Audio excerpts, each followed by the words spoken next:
Welcome to Sessions Podcast. I'm your host, John, and we're a group of riders from up in Sudbury, Ontario. Talk about riding. I mean, we haven't really been talking much about riding. We've been doing a lot of riding. I apologize because the last podcast was about a month ago. But we brought the OG crew back here. We got Evan and Brunetti. How's it going, guys? It's going really well, man. Yeah. It's great to be back doing this again. I think everybody had a good opportunity to spend a fair amount of time in the saddle this summer. So absolutely. Now we can, get back to reality and start firing off some podcasts. Yeah, sweet. It's good to have you back off the island. Well, I mean, as much as I want to say it's great to be back off the island, I could go for a couple more months. I'm sure you could. Yeah. So, I mean, if you listen to this and you listen to the last couple episodes, we didn't really talk much about this summer. So we're just going to skip the summer and we're going to talk about as the season starts to change. So right now, I mean, it's middle of September. Things are starting to wind down a little bit. Cycling's starting to change a bit. If you've been riding, hopefully you've been riding a ton this summer and getting out. But there's a lot of new cyclists out there. There's a lot of people that are getting into it for their first time. So they don't really know what to do as things start to get colder. And it's definitely not stop riding your bike. Don't stop riding your bike. Keep riding your bike. You just have to make some adjustments. Otherwise, I mean, how much riding have you guys been doing recently in the last week or two? Brunetti, you been out on your bike? Oh, that's amazing. Evan, you been out on your bike? I've been out on my bike, yeah. Did the social ride yesterday through Laurentian. That was pretty good. Our group rides on Saturday. I think I'm up to about 100 and some kilometers this week so far. So that's pretty good. Yeah. That's not bad. Yeah. It's 100 and some more kilometers. 100 and some more than I have. I really got to say, since September has hit, life has just been busy for me, and cycling just hasn't really fit in. So I feel like I built up enough of a bank over the summer, just of great rides and great memories of rides that it's kind of carried me through. But it's definitely like I'm itching to get back on the side. Taking a couple weeks off when you're riding daily or every second day, and then all of a sudden to just like completely cut it out is really different. I've been really just kind of focused on like just doing like full body workouts every day. So just kind of shifted gears just with schedule, but still been like exercising often, but just haven't actually physically got on a bike, which is like I looked at my gravel bike in the garage the other day and it has a flat tire, and it's just like you know what I mean, like it's just been sitting so long that it's gone flat like that, like it was just a shit. Like I just looked at it and kind of just like put my head down and shit. That's awesome. Right? That's awesome. Yeah. How about you, man? How much riding have you been doing? Lots, so much riding. It's been crazy, honestly. And I mean, shout out to everyone from the Beacon ride. So that went off with huge success. So we had a ride in town, the biggest on-road cycling ride this city's ever had. 200 cyclists going through the streets of Sudbury with police escorts, blocking off streets and stuff. It was super, super cool. So leading up to that, tons and tons of riding. Evan was out pre-riding the loops. We were doing a lot of that. We're doing group rides now. 3 or 4 times a week we're doing group rides, so a lot of that. We started a mountain bike group ride at Walden on Thursdays, so we're doing that now. Of course, there's usually the Tuesdays at Walden. There's a Monday gravel ride, there's circus Saturdays, we're riding on Sundays. It's a lot of freaking bike riding. It's amazing. It's awesome, man. It's great. That's great. That's the way it should be. And honestly, for a cycling community to know that you basically have a ride every single day now, if you want, like you never need to ride alone anymore. Like there are options. I can't remember the last time I went for a solo ride. For being honest with you, it's all been group rides. Good. That's awesome, man. Yeah. So it's amazing. Been fun. But as things are starting to change, it's getting a little funny out there. Like lately, it's been the game that we always play. So the circus, for those of you who don't know, is our Saturday morning crew, and it starts pretty early. So when you're getting, you're on bikes at 6:30 a.m. So you're trying to prepare, usually the night before, sometimes the morning of, if you've got the time for what you're going to expect when you're out there. Yeah. Now we have no idea when the sun's coming up anymore. It's that game. Every week it changes, so you have no idea when the sun's coming up. You have no idea what the temperature is going to be like, and you have no idea if it's going to rain or not because the weather guy hasn't been right once this year. And like in an hour, the temperature can change drastically. Ridiculously. Well, when the sun comes out, it's 100 degrees. Yeah. Before the sun comes out, it's freezing. So we're always, and Evan's legendary for this. We show up and we're in the shop getting changed, and getting changed 3 times. You put some stuff on, and take some more stuff off, and then put some different stuff on, and then change your mind, and go back down to the truck and get more stuff, and then put more stuff on. So you kind of need to know what you're getting into going into it. And I mean, as we hit the fall, as we hit the winter, sorry, there'll be a whole conversation about layering and that kind of stuff. This isn't that. This is just as things start to change, just know that you got to be prepared for a lot of different stuff. Yeah, and I think that this is a really good time to, if you don't have a frame bag, fall is a really good time to get yourself a frame bag because, like I said, the temperatures like changes so drastically. Same thing if you're doing an evening ride, right? Like you leave and it might be nice and warm, but an hour later, as the sun goes down, like you could start to get a little bit chilly. So carrying a frame bag with like a few options in it, I think is really key this time of year.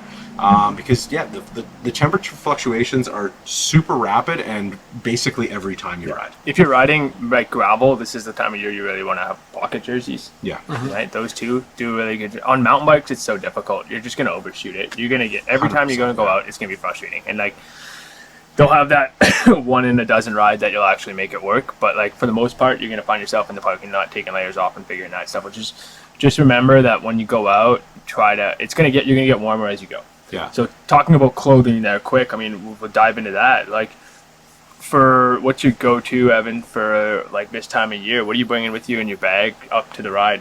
Well, generally speaking, if it's going to be the early morning rides, I'm going to start looking into wicking layers now. Sometimes we end up with a flat tire, or, we stop to let other people catch up, and you stand around too long, and all that sweat that you've generated now is going to make you cold, and it's just not happy times standing around being cold, and it takes you a while, and especially if it's windy out and you've got on like a non-wicking layer, then all that moisture's against your skin, and you can get cold, and then it's not an enjoyable ride. So I'm looking at wicking layers. Sometimes I'll bring my arm warmers or my leg warmers, but I'm not really looking for too many layers now. It's like a wicking layer and then a jersey. Yeah. So that's my go-to by far is arm warmers, leg warmers. Yeah. I just I can't speak enough good about them. So a lot of people like to wear a long sleeve jersey or a long sleeve tight this time of year. I have all those things. If I'm being honest with you, the amount of times I use them, I can count on one hand. I like having the arm warmers and leg warmers because you can take them off. Yeah. Halfway through the ride, you take them off. I find the leg warmers especially, I just drop them down to my ankles. Yeah. Just keep them at the ankles and keep riding like that if I have to. It's you can put them back on. You get on an open road and you want to pull them back on because you're getting a little cold. Awesome tools, and they're freaking cheap, man. Like you get arm warmers and leg warmers, they're like $50 for a set of leg warmers, and you're gonna have them indefinitely. And it's not like one jersey where you use it once and you gotta wash it the next day. You're gonna use these things multiple times. What about insulated bib shorts, like not full length? Like, do you have, like, with your leg wearing arm warmers and leg warmers, like, do you wear an insulated? I have a set. I got them from Mavic. I did use them last week. I honestly find they're almost backwards.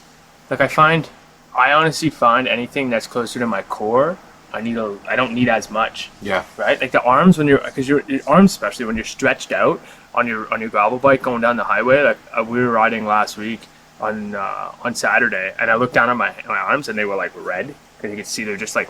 I was feeling okay, but they were getting cold. My upper body, my torso, like I wasn't cold anywhere else. So that's your furnace. Yeah, exactly. I could see it, but I haven't really had the need as much. Yeah, there's been times where I've opted to just wear not a baggy, but like a medium fit short, something to cut the wind. just to cut the wind. So that's where I was thinking, if there was something where like it doesn't need to be super heavy, but almost just like even maybe like some wind cutter panels in the front versus being so like just allowing so much airflow. Like I don't know if there's, you know what I mean? Like I do have a set of Fox Ranger water shorts. Okay. Which are a full waterproof short that I'll wear sometimes if it's gonna be wet out. I'll wear those, and that keeps me dry under the short. Yeah. Which is kind of nice. Because that's another thing that like just sucks. Like if you get like a little bit of rain in your bibs, it's just like it makes the ride all of a sudden uncomfortable, right? Like if your tire's kicking up a little bit, and then all you have on is a bib, like it's not the most comfortable finish to your ride. Absolutely. So there's something that has just like a touch of waterproofing, or I mean, I know we're kind of getting off of clothing, but I just have a portable, like it's just a tiny little mud flat, like little fender that's and really, really good. The only issue I find with it is it's hard to run a seat bag with that. Yep. Right. So you gotta, like, if you want to get the like fender that kind of like those ones that are just super convenient, you really need to also have a frame bag because the you know. Anyways, just something. Yeah. And we're getting off topic. But Yeah, off topic. Back on clothing. let's go back to clothes. Yeah, back on clothing. Yeah. Wet weather clothing, though. Yeah. Toe covers. Yeah. Toe covers are my secret weapon. So I just I have, fortunately, on my road bike, I was able to get those Mavic Gore-Tex The shoes. The waterproof shoes. Yeah. They're, that's a good one. they're amazing. So that's what I wore those in Vancouver, and you know, the last couple of rides in August, I actually put them on because there was a couple of days I went out and it was a little bit wet, and they're like that's a really, really nice option. But again, just like very specific. Very specific. Honestly, though, like the toe covers. So I honestly keep them in my bag all the time. They're so small, but they're like you can get them for $25. They're so cheap, and it's just basically a waterproof. Think of it like a shower cap for just the toe, just the toe in the shoe. You like there is full boot covers. You have those. I do. Which are awesome. They're amazing. Like, these things are so small and so cheap. You just enough to cut the wind and the water from their toes is awesome. Yeah. Do they stay on? Like, do they? Because they go off? No, they slide over, and there's a hole in the bottom, and you can clip your cleat. So like you clip. Like, does it go over? It goes. Yeah, it goes in, and there's a big hole in the bottom. So when you clip into your shoe, when you're into your pedal, it's actually like a hole. Oh, sweet. Oh, that's cool. Yeah, it's awesome. How do you like your shoe covers? I love them. Even if the weather's going to be cold and it's not really calling for rain, I'll wear them just because they do provide that extra layer of insulation. And the shoes that I've got for my gravel bike are like pretty vented. So and that's most aside from Brunetti Super Gore-Tex shoes. Like every other one's pretty vented, and that's like a big issue going into the fall, right? Mm-hmm. Yeah. So they've got like a little. Not quite a fleece layer on the inside, but it's like it's a short fleece layer, I guess, and it just holds enough air that it's insulating, and then it's like a rubberized outer. So cold, wet, doesn't matter. Feet are comfortable. And are they short or tall? No, they're like just above your ankle. Okay. And like, do they have a zipper, or is it just it spreads and? No, they're a zipper. Okay. And then they've got like a Velcro piece that goes like right under your arch. Okay. And so just like John's toe covers, it's got that hole where your cleat fits in and just sticks. Yeah. Sweet. I had to get mine extra big to fit over my Mavics. I might get a smaller pair to fit over my gravel shoes, but yeah. That's a good one. It's hands, eyes, and feet, right? So like obviously gloves, we'll talk about next, but like feet is super important. You got to make sure that you're comfortable. If your feet start going numb because they get wet or they get cold, like you're just not having a good ride and you have no control. So hands, past that, I mean, I think it's a no-brainer. Those 100% gloves, like just like we can. And you're gonna hear about if you're just listening to this podcast for the first time in the fall. Every fall we got into the same thing where we talk about these gloves 9,000 times. Yeah. Fox makes a glove for fall. It's not very good. Troy Lee makes a glove for fall. It's also not very good. A million companies make fall gloves. They're not very good. Yeah. Freaking 100%. They're like $50 and they're unbelievable. They figured it out. Yeah. It's like I almost want to say neoprene outer, but it's not neoprene. Mm-hmm. But it's got like a little bit of insulation just through the back. It's kind of like padded. Yep. Unbelievably comfortable. They make it in a waterproof. They make it in a regular. If you get a set, you have to upsize because they're freaking small. Yep. Yeah. But they're unreal. 10 out of 10. I've had both. I originally had just the original ones that weren't the waterproof. Really, really love them. Wouldn't have changed it up, but I lost one, so figured I would just try the waterproofs. And I would say the original ones are a 10 out of 10 for comfort.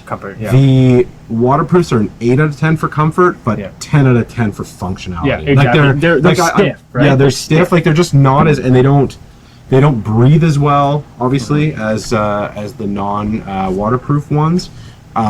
If you're planning on just riding, like if you're like we'll call it a fair weather rider, so you're not going out when it's going to be wet, but you do go out when the temperatures drop, I would, and like if it's raining, you're like, I just don't ride in the rain. Yeah. I would probably recommend getting the non-waterproof ones, like I said, just for comfort. And if you know with pretty much 100% certainty that you're not going to get caught in the rain, or if you get caught in the rain once, whatever, but if you know you're going to be riding often in the rain, get the waterproof ones. Yeah. And if you are intending to fat bike with them, get the waterproof ones. Absolutely. Yeah. Like if you're transitioning that into the next season, for sure. Well, you can go a long way into winter with those in a set of pogies. Mm-hmm. Yeah. Oh yeah. Yeah. I wonder if you got them big enough, if you could almost even put another liner inside of that. Like if you were able to get they don't make them that big. I know, Like I got it's a so small strange, hand. eh? I'd have to Yeah. get it like 4XL. That's what I'm saying. Like it's too bad they didn't just make like honestly the same glove but just in a way bigger size. And if you could put another layer, like a liner inside of that, that would pretty much be the ultimate fat biking glove. Yeah, it could be good. Yeah, or if they had those in a crab. We should talk to 100%. Yeah, yeah, make a phone call. Okay, so moving on there, eyes. We all pretty well ride with glasses. Yeah. Glasses yeah, are really always. freaking important. As it's like hail and shit coming down, real important. And glasses with not black lenses. Yeah, you definitely have to have a set of like. I mean, I don't think I would ever ride again without owning a set of clears. But I don't know in the new Smiths that we're riding with now. It's almost like it has a hint of smoke. So Yeah, it depends. yeah. Depends on the Yeah. ones. Depends on the ones. They I all think come with they're a second Chroma lens. Pop. I think They all come with not the clears? Wildcat comes with clear. Yeah. And you can get clears for any of them. Yeah. But what they're saying is you need usually something a little bit to give a little bit of contrast. Yeah. But yeah, if you have the Attack MTB, the Attack Yep, MTB that's right. has like a smoke to it. I have the Attack Road, Okay. which is it comes with it's like a pink. It's like it's awesome. Honestly, even night riding, like I'll wear that. Like it's like a pink, Sweet. like really see-through pink, which is awesome. But yeah, something that's some kind of a clear, because as the dust starts to come down, as like you start getting that like what do you call that, like 5 o'clock, it's coming down, sun's right over your eyes, like you need some kind of sunglass. Yeah. But if you're running fucking blacks, like you're taking them off. dark. Like that's it. You may start with them on the ride, but you're not going to finish with them on the ride because you just won't be able to see. Like especially if you're mountain biking, like you like once the sun's like and all you're just in the trees. If you have dark sunglasses on, like forget it. Like it's not happening. So if you're looking to have them for protection, this is the time of year where you either like suck it up for the first 20 minutes and maybe you get a little bit of sun in your eyes. And then you're able to ride for the rest, or bring both your sets of lenses. Like, you know what I mean? Like that's. Well, I usually just ride out with my like lighter lenses. Yeah, on that's the what I'm saying. Like you could, it's 20. You know what I mean? Like it's not the end of the world. If you're going out and it starts raining, like we did the Monday gravel, Yeah. and it started like raining pretty hard on us, and we were riding. And I was watching a couple of the guys with no glasses, and they're pulling the safety squints, and I'm like, oh, dude, like you get some water in the eyes, And with all that little gravel that comes up too. Yeah, it's awful. So when you see your lenses after you ride, like they're covered in stuff like road gunk, right? Like, I'm gonna start using. I think it's Rain-X. right next, like you used, but I wonder what I thought about that too. But we should talk to Smith before we do that because you might ruin the finish. Yeah, right. Like I want to like talk to them and see if they maybe there's don't just another start spraying product. on it yet. Don't. No, that's I what I'm haven't saying. yet, We gotta- but I'm looking for some kind of like Doesn't mean like hydrophobic. they might. Because have that's something. my biggest complaint right now this time of year is the water that gets on the lenses, and then you go to wipe them, and unless you've got like super clean gloves or whatever, you get like the streak, and then that's what happened to me yesterday. I was riding in the social ride, and I just got like a bunch of sweat ran down the inside of the glasses, and I took them off, I cleaned it, I put them back on, and now I've got like one that's fuzzy, one that's and like all my ground is now like, Evan, you know, they actually have a very, very easy solution for this. I'm not sure if you like when you bought the sunglasses, but there was this really, really nice microfiber bag that came in the case. Yeah. And it rolls up really, really small. Like you could fit it in a pocket, in a jersey, anywhere. And they I hate to make it sound like we're having like a Smith plug here, but the bag that comes with their glasses, the microfiber bag, like. Like on my 100%, like the bag that they came in is garbage. Like it just smudges and smears. Yeah. The bag the 100%s come in is like, I want to buy more of those bags. The Smith ones. The Smith ones. I want to buy like more of those and just put all of my glasses in them because they're so much better than that. But that's why I don't bring it, because I want to keep it clean to put my other lenses in. I know, that's what I'm saying. They need to you need to be able to just buy that bag. I just used one of those bags to clean the camera lens. They're amazing, right? They are so good. Like they are. Nothing else compares. I clean them pre-ride with that bag, but then I leave it so that I don't get it all gross. Like people are gonna come here to buy glasses, and all the bags are gonna be gone. You don't got any bags? Not anymore. Oh yeah, so that's eyes. I mean, anyone ever wear vests? So I do have a vest that is like it's one of the shop vests. Yeah. The Sessions branded ones, and so it's basically just a windproof panel in the front and breathable material in the back. And I actually combine that with a long sleeve jersey. Well, not now, but that's one step colder, right? that's like one step colder. That's like, I don't want to go to a riding jacket yet because it's not quite that cold. Yeah. And I like the ability that if it does get too hot, I can still roll it up because it's a vest versus rolling up a jersey. And I just want to have a lot like some kind of a very, very, very light, but that white felty kind of, I don't know, whatever it's called. Microfiber. Mm-hmm. I want to have a long sleeve jersey that has that, and then I can just slap a vest on, and then it's just windproofing, right? And I agree. But we're not quite there yet at this temperature. It's still a little warm, but like it's getting to a point where I'm almost putting it in my bag, like and just bringing it and like opting to not use it because I find frost. Like when you start seeing frost on the ground, that's when you can start taking your vest out. Mm-hmm. Yeah, 5 degrees. That's what, like, depending, because some people, like, if it's 5 degrees with wind, supposed to be 5 degrees this weekend. 5 degrees, and if it's windy, it's going to be cold. Like that might be vest worthy. Like, depending on the morning. But yeah, I definitely own a vest, and it's not something that like makes it out of the kit often, but you absolutely need to have it because when you need it, you want it. Yeah, right. Yeah. Like you have the same one too. I do. Yeah, they're nice. They work well.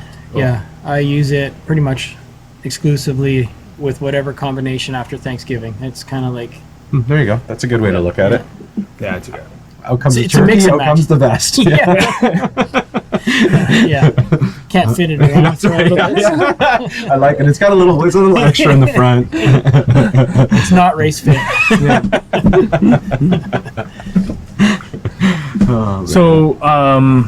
So still kind of clothing, but a little less about comfort. We're talking about visibility.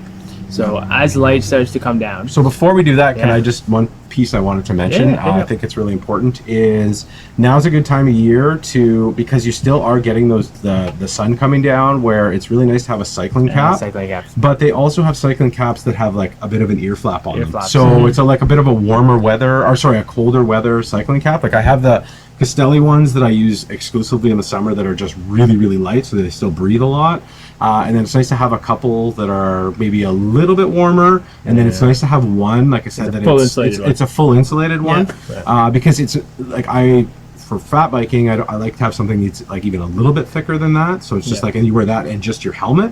But this is still nice to have the visor because you're getting the sun. So finding an insulated cycling cap is key. The stupidest thing I own that I get so excited to get to use is my waterproof one. I have full waterproof Gore-Tex cycling cap. Oh, that's sweet, man. It's just a stupid thing to own. I don't know if I would ever recommend someone buy it. I think I actually had it on the wall, and it was sitting on the wall for so long that it was raining out one day, and I was going to go for a ride, and I'm like, this is the day. So we rode on Monday, and it was raining, and I was like, you freaking betcha I have the perfect tool for this, and it feels unbelievable to use it when you can. So that's pretty well it with everything clothing. As we're starting to bridge, as I said earlier, into reflective stuff, into like as it starts getting darker, it's important. I mean, obviously we'll talk about lights in a second, but you have to have reflective clothing on. If you go out there, and it's something that bothers me a ton, you look at a lot of brands we sell, Castelli, Kraft, all these companies, and they make these like rain jackets, and they make vests, and they make all this stuff, and they're all black. If you're out there, if it's raining out, cars can't see you. Putting black on in a rainstorm going down the highway is not a good idea. Doesn't matter how you look in the photos at that point. It's like making sure you have some kind of visibility on you. So what do you guys do for visibility? So I'm waiting to get a new rain jacket, and it will be probably bright yellow or bright orange or bright blue or bright, like it's going to be a very bright color, like as bright as possible.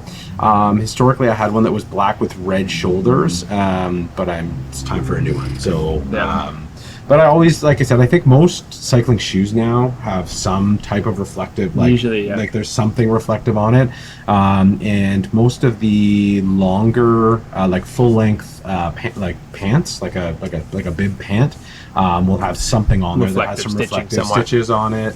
Most stuff, like even the black stuff, is going to have something a little bit reflective on it. But you're right, like it's. I mean. Like, let's stop pretending it's a fashion show, and like let's everybody get bright. Like, what I don't understand is these companies. So they come out with these high vis jerseys, and they're like the front's all yellow, sides are all yellow, and then the back they've got this big black panel because that's where the breathability is. And I'm like, but I want the back to be bright yellow for the cars, Absolutely. and I want the front to be black and super good looking for photos. Yeah. I'm not taking How much photos is- on my yeah. back, and I'm not running at cars forward. Well, I mean, you could always just wear your jersey backwards and have a could. fanny pack, like a three-pocket that fanny could be pack. amazing. That could be amazing. What about you? Let's Evan? go What to do the you- movie shirt.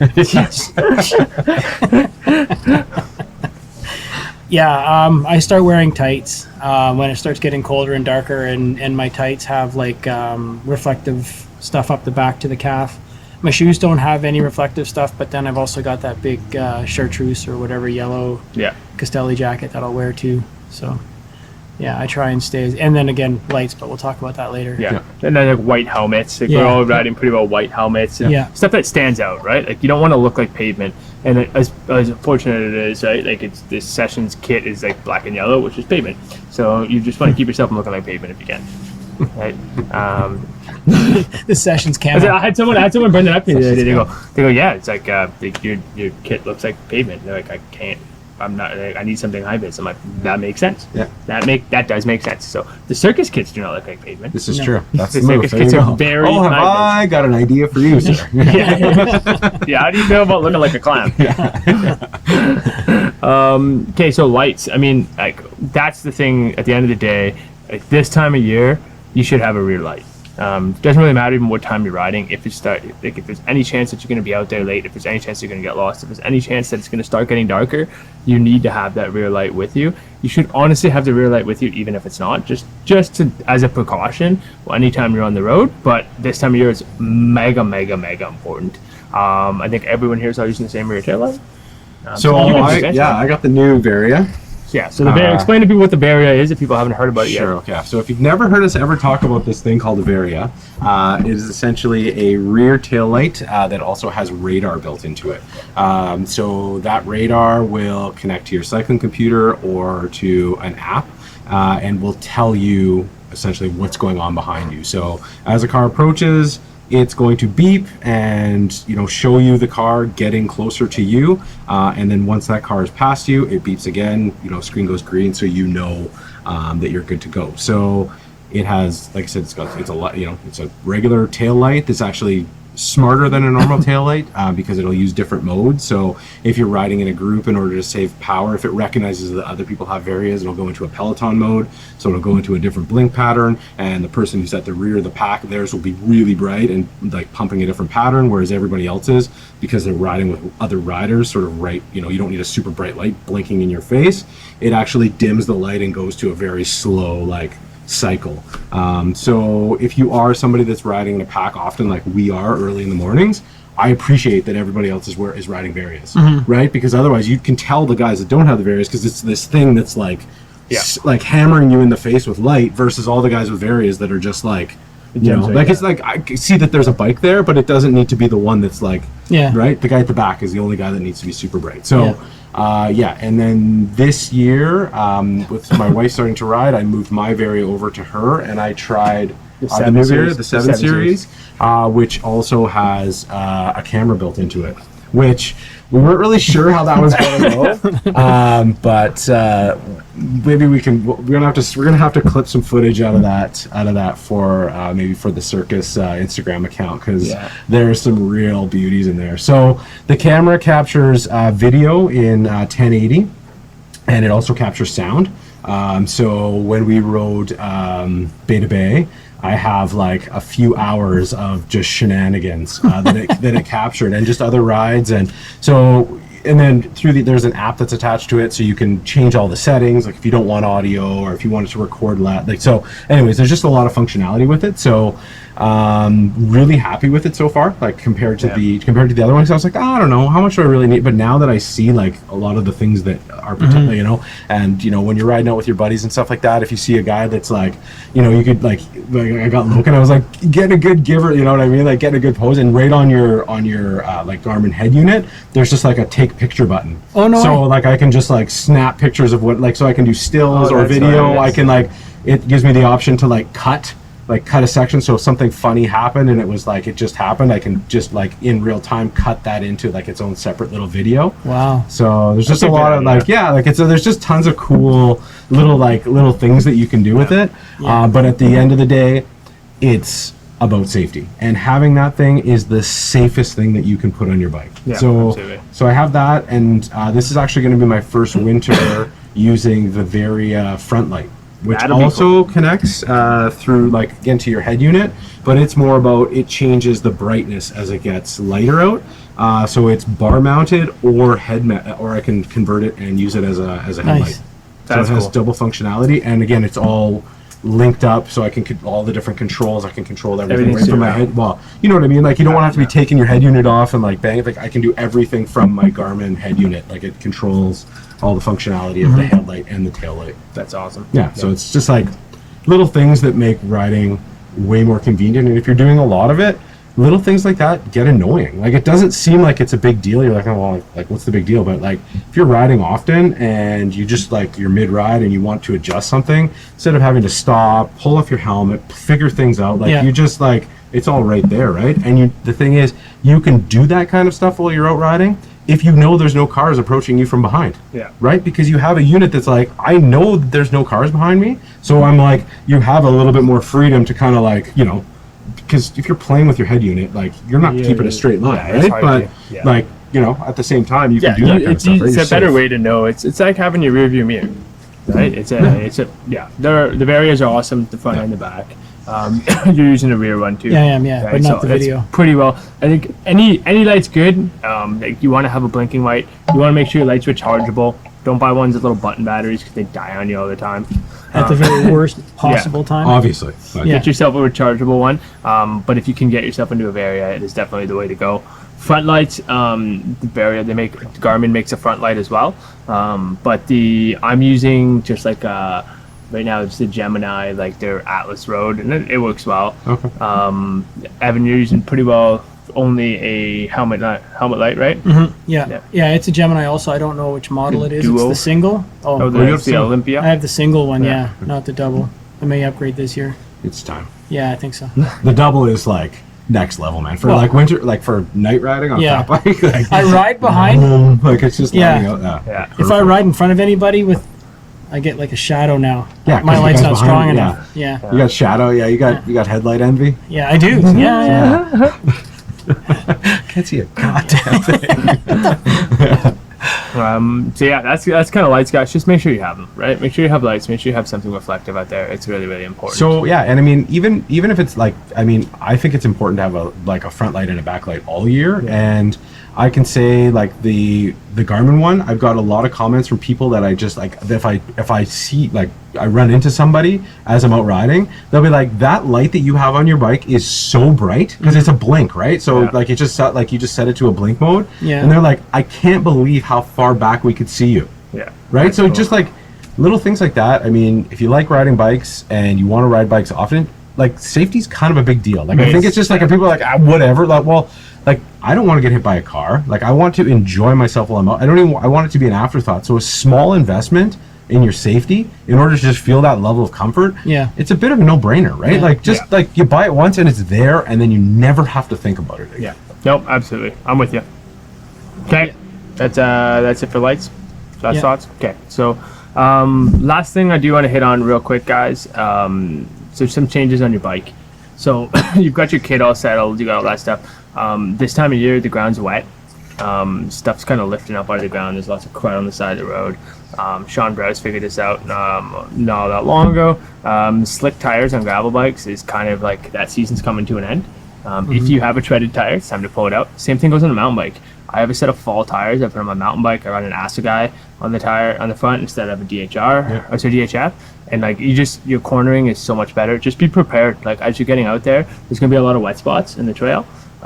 You're trying not to run the sides of the trails to make the trails wider. Yeah. But if you're riding around and like you get into the wet and you're coming in real fast or leaves. Or leaves, man. It's Leaves like, and fall time stuff, is like, leaves, right? they're Like, the you don't know worst. you don't know Yeah. what's underneath, right? So Exactly. And they're So- always slippery. yeah, a little bit extra meat. Like, don't worry about getting your like your KOM on that run or No. personal record now. Like, just go out and stay safe and have Exactly. fun. Like Yeah. pavement. Like if you have a tire, if you have like a fast tire and then like a versus the Vittoria Corsa Control is a good example. Like a tire that's got like extra grip on it, and it's opting for a more grippier road tire than a faster road tire. Like that's what you want to be running now. Something that's going to give you that extra little bit, and then lower tire pressures to make sure that you get the grip on the corners, because it is really, really important. We're going to be having our producer Sean tells us we're going to be having a series of podcasts probably about injuries, because we've had quite a few guys get injured recently.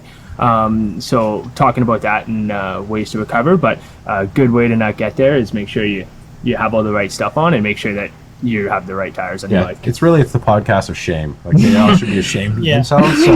So Yeah, pushing too hard in the corner. Yeah. That's what it is. Logan looking at his phone for a KOM. Sorry, dude.